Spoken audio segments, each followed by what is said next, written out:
Hello, I'm Arthur Torrington and I am a director of Windrush Foundation.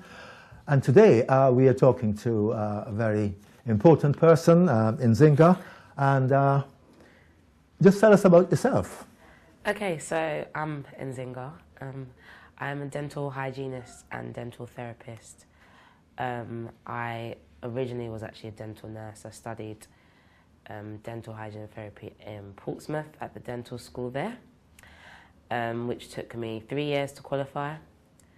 After qualifying, I worked in a practice full-time, just doing strictly dental therapy, which is predominantly pediatric dentistry and restorative dentistry, so doing fillings. Patients that come in with like tooth decay, I can sort of restore their teeth. And obviously the hygiene side of things is where I look after patients with gum disease. Obviously give patients a clean as well. Everyone likes a scale and polish. But also I'm the first point of call when someone's got a problem with their gum health. Very good. So what made you become interested in that area? From a young age, I was very intrigued by the field. All my visits at the dentist were very easygoing. I didn't need any fill-ins. My dentist actually happened to be black, but also specifically he was Ghanaian as well, and my mum's Ghanaian. So I think there was that rapport there between them two. They'd obviously speak in my mother's tongue, and he'd always welcome me when I asked questions. I think that kind of helped. I was always into science as well, but I definitely would say having a black dentist at such a young age, it was inspiring. Excellent, that's very good. So how was the training like?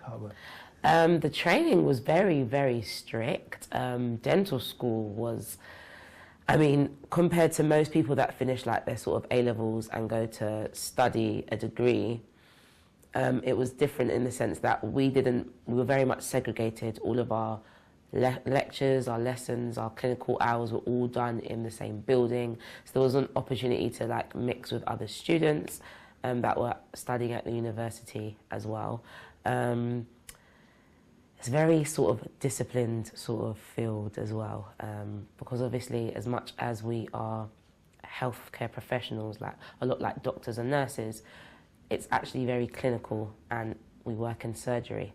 So things like hygiene is very important, having our hair tied back, making sure our nails are short and clean, that sort of thing. But it was all good. Good. It was very, very challenging as well. I actually happened to be the only black student in my cohort.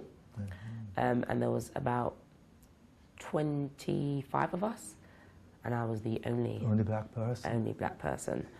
In my first year as well, I didn't see any sort of black students in the above years, and I think not until my second year did I then see, or notice perhaps, a black lecturer. So having another black lady walk around the building was a bit more, it was nice to see. And it was needed, and I think it was important as well. Someone I could relate to. Especially with my personality, I have kind of like some would say a bold personality. I'm a very assertive, I'm very sure in who I am. Good. And so I don't kind of like mould to environments. Respectfully, obviously I try to be appropriate. Very good. But I don't try to like water myself down. So, you know, when I rocked up to my lectures, I'd wear headscarves and a tracksuit because that's how I'm comfortable. Good. And yeah, sometimes my peers would ask me questions, but seeing just someone who looked like me in the building, it reminded me that actually I'm in the right place. Good. And yeah, I deserve to be there just like any of the other students that were there. And it was very, very difficult to actually get onto my course, may I add. I applied to dental school 2 years in a row, and I got no's from all the dental schools I applied for in the first year. Why was that though?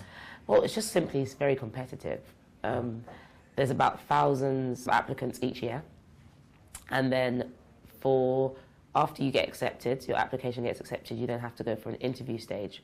And they have like hundreds of interviews. And from those many hundreds of interviews, say like, I think it's about 400 interviews on average, they take on about 25 people. So it is highly competitive.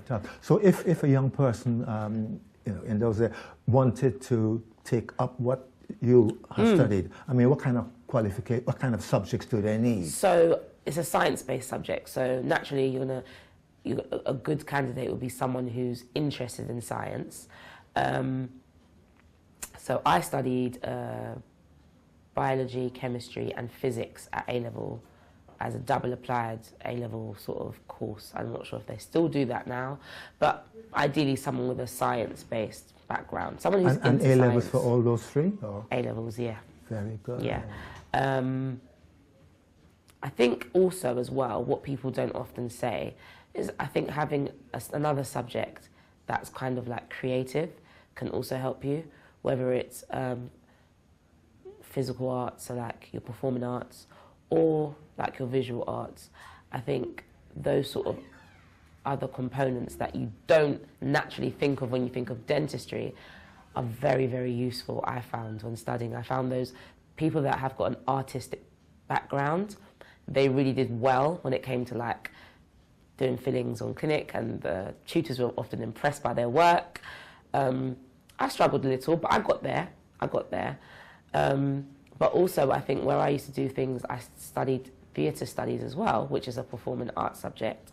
I think things like confidence and speaking clearly, when it came to communicating with patients or your team members, I didn't struggle in that aspect. So people should consider subjects like that too. Right. Now, do you call patients or clients? I mean, how do you... Patients. So patients. we refer to them as not patients. okay. No. Because dentistry is a health profession. So, of course, naturally they are patients. We look after people before anything. I know there's obviously other things we can delve into in dentistry, like cosmetic dentistry. But even then, they still remain patients. Okay, right. But then, so what are they like then? What are your patients like?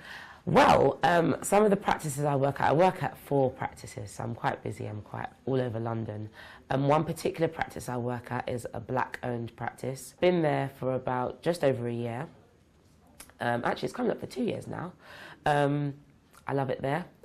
And predominantly, yes, all the patients there are black. Some of them are actually quite young as well, which is quite a contrast to my other practices where I can see some elderly or middle-aged people. And they're all lovely, all have different personalities, all different walks of life.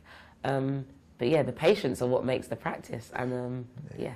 Yeah, I mean, do they complain then at any time? Yeah, of course. I mean, you're always, as a dental care professional, always at risk of getting complaints. That's just part of the profession and part of the job. I think it can be stressful at times, and I think as a clinician, you're always trying to meet the expectations of patients, whether it be from an aesthetic point of view, they're not happy with the way their teeth appear, or whether it's down to like disease and health.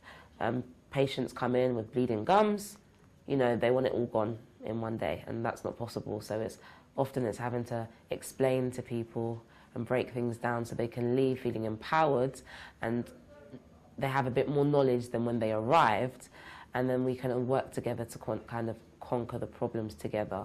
Good. But yeah, completely. That's right. Okay, that's a part of life, I'm sure, which is a major part of working. But what about community life? Or what do you do?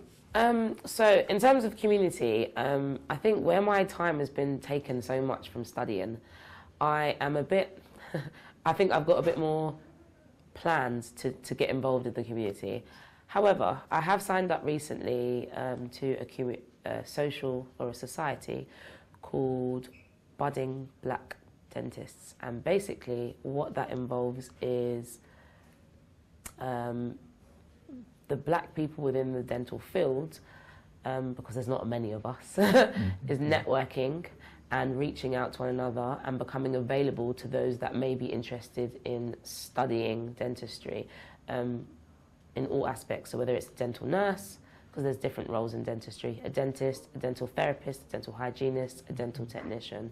And so recently I've signed up to that society, and I do have a mentee that I will start to sort of looking after, if that's the right way of putting it.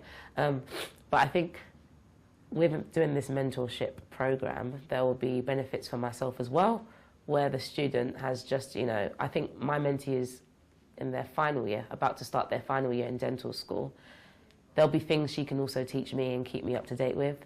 There'll be things I can relate to her about and shed some light on and give her some guidance. So I guess that's the sort of, in terms of community, that's where I'm involved. Well, that's very important, though, because it's a matter of encouraging younger people. Absolutely. And getting them. But what do you home in on? What are your major things that you tell them?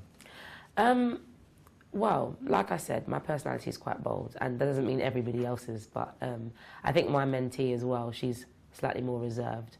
But what I do tell her is just to try and be true to herself. I think being in an environment, because like myself, she is one of two that are actually black in her year group. So I think being in an environment like that on a daily basis, you're in that environment 9 till 5, Monday till Friday, it can kind of, it can take a toll on you. It can wear you down a bit. Not having someone to relate to quite often can. So stay true to yourself.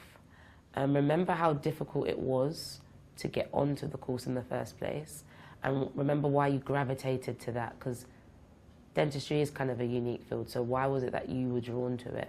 And whatever that reason is, keep that close to your chest and keep your eyes on the prize, and always aim high.